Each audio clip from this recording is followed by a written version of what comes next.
ఈ నెల 9న సాయంత్రం 6 గంటలకు ప్రధానిగా మోదీ ప్రమాణ స్వీకారం చేయనున్నారు. రాష్ట్రపతి భవన్లో ప్రధాని, కేంద్ర మంత్రుల ప్రమాణ స్వీకార కార్యక్రమం జరగనుంది. రేపు ఉదయం ఢిల్లీలో ఎన్డీఏ కూటమి నేతలు మరోసారి సమావేశం కానున్నారు. మరోవైపు కేంద్రంలో ఎన్డీఏ బలం పెరగనుంది. స్వతంత్ర ఎంపీలను పార్టీలో చేర్చుకునేందుకు బీజేపీ ప్రయత్నాలు మొదలుపెట్టింది. ప్రభుత్వ ఏర్పాటుకు పలువురు స్వతంత్ర ఎంపీలు మద్దతు కూడా ఇవ్వనున్నట్టుగా సమాచారం. అటు ఇప్పటికే ఢిల్లీకి చేరుకున్నారు బీజేపీ, ఎన్డీఏ పక్ష ఎంపీలు. రేపు రాత్రి 7 గంటలకు రాష్ట్రపతిని ఎన్డీఏ కూటమి నేతలు కలుస్తారు. ప్రభుత్వ ఏర్పాటుకు ఆహ్వానించాలని రాష్ట్రపతికి ఎన్డీఏ ఎంపీల సంతకాలతో కూడిన లేఖ ఇవ్వనున్నారు.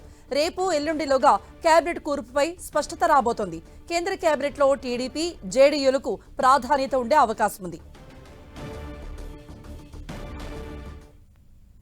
ఇక దీనిపై మరిన్ని అప్డేట్స్ ఇవ్వడానికి మా ప్రతినిధి గోపి సిద్ధంగా ఉన్నారు. గోపి, గుడ్ ఈవినింగ్ కృప. వరుసగా మూడవసారి కేంద్రంలో ఎన్డీఏ ప్రభుత్వం ఏర్పడబోతోంది. రేపు కీలక సమావేశాలు జరగబోతున్నాయి. బీజేపీ పార్లమెంటరీ పార్టీ సమావేశం పాత పార్లమెంట్ సంవిధాన్ భవన్ సెంట్రల్ హాల్లో జరగబోతోంది 11 గంటలకి. దాని అనంతరం 11:30 గంటలకి ఎన్డీఏ భాగస్వామ్య పక్షాల పార్లమెంటరీ పార్టీ సమావేశం జరుగుతుంది. ఇందులో బీజేపీ, అలాగే బీజేపీ మిత్రపక్షాలు, ఎన్డీఏ భాగస్వామ్య పక్షాలు, అలాగే స్వతంత్ర ఎంపీలు ఎవరైతే ఎన్డీఏ ప్రభుత్వానికి మద్దతు ఇవ్వాలనుకుంటున్నారో వారంతా సుమారు 300 ఎంపీలు ఈ ఎన్డీఏ పార్లమెంటరీ పార్టీ సమావేశంలో పాల్గొంటారు. కొత్తగా ఎంపికైన ఎంపీలంతా కూడా తమ ప్రధానిగా నరేంద్ర మోడీని ఎంపిక చేయడం జరుగుతుంది.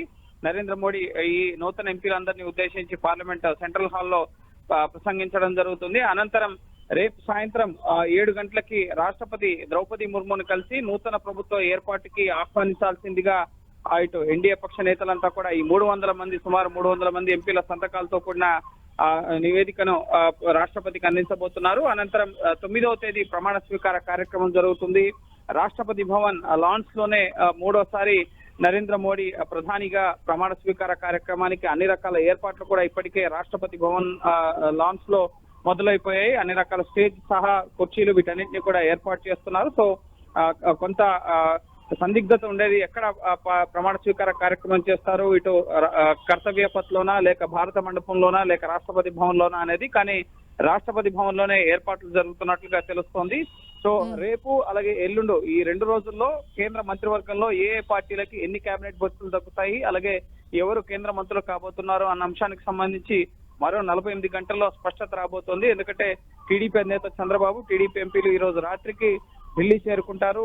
ముఖ్యంగా రేపు కీలక సమావేశాల్లో పాల్గొంటారు. పవన్ కళ్యాణ్, చంద్రబాబు కేవలం ఎంపీలే కాదు, ఎన్డీఏ పార్లమెంటరీ పార్టీ సమావేశంలో ఆయా పార్టీలకు సంబంధించిన అధినేతలు వీళ్ళందరినీ కూడా, ఇటు బీజేపీ పదాధికారులు, బీజేపీకి సంబంధించిన రాజ్యసభ ఎంపీలు వీరందరూ కూడా పార్లమెంట్ సెంట్రల్ హాల్లో జరిగే కార్యక్రమంలో పాల్గొనడం జరుగుతుంది.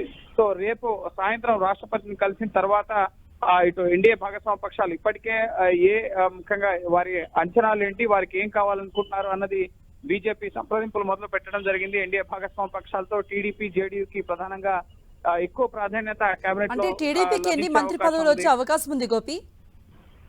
ఏపీ నుంచి ఎన్డీఏ ప్రభుత్వం ఏపీలో అసెంబ్లీ సంబంధించి కూడా ఘన విజయం సాధించడం జరిగింది. కాబట్టి ఎన్డీఏ కూటమికి రాష్ట్రాల వారీగా ఎవరికి ఎన్ని ఇవ్వాలి అనేది ఇటు డిసైడ్ చేయడం జరుగుతుంది. సో ఏపీలో టీడీపీకి 2 కేబినెట్ బెర్తులు, ఒక ఎంఓఎస్ ఇచ్చే అవకాశం ఉంది, సహాయ మంత్రి.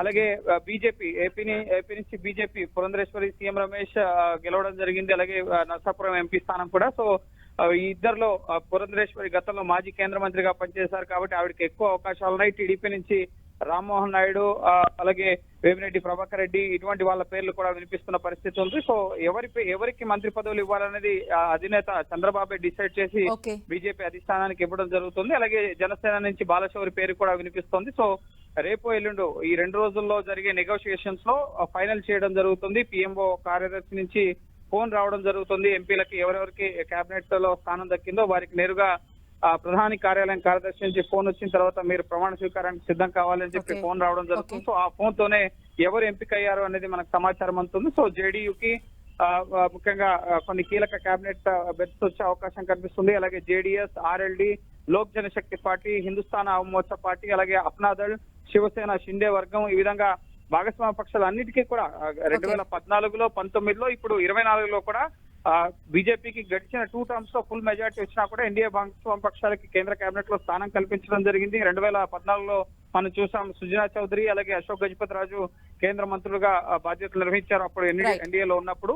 సో ఇప్పుడు కూడా అదే విధంగా ఎన్డీఏ భాగస్వామ్య పక్షాలన్నిటికీ కూడా సముచిత ప్రాధాన్యత ఇవ్వబోతున్నట్లుగా తెలుస్తుంది. అయితే పదవుల కోసం బెట్టుపడుతున్నట్లుగా కనిపించడం లేదు టీడీపీ. రాష్ట్ర ప్రయోజనాల కోసం ప్రత్యేక హోదా అంశం ముగిసిపోయిన అధ్యాయం అని బీజేపీ చెప్తుంది కాబట్టి సో పోలవరం, రాజధాని నిర్మాణం, అలాగే పెట్టుబడులు, రాష్ట్రానికి ఆర్థిక సహకారం ఇటువంటి అంశాలపైన తమకు కావాల్సినవి సాధించుకోవాలని చెప్పి టీడీపీ భావిస్తున్నట్లుగా తెలుస్తుంది. పదవుల కోసం ముఖ్యంగా ఇటు జేడీయూ కూడా అంతగా బెట్టు చేస్తున్నట్లుగా లేదు. సో ఖచ్చితంగా కీలక పోర్ట్ఫోలియోస్ అన్ని బీజేపీ వద్దే, హోంశాఖ, ఆర్థిక శాఖ, అలాగే ఫైనాన్స్, ఎక్స్టర్నల్ అఫైర్స్ సహా కీలక శాఖలన్నీ బీజేపీ వద్దే ఉంచుకునేట్లుగా కూడా ఆలోచన చేస్తున్నట్లుగా తెలుస్తుంది. సో ఏదేమైనప్పటికీ 48 అవర్స్ లో కేంద్ర కేబినెట్ లో ఎవరికి చోటు దక్కుతుంది, ఏ పార్టీ ఎన్ని స్థానాలు దక్కించుకుంటుంది అనేది స్పష్టత వస్తుంది.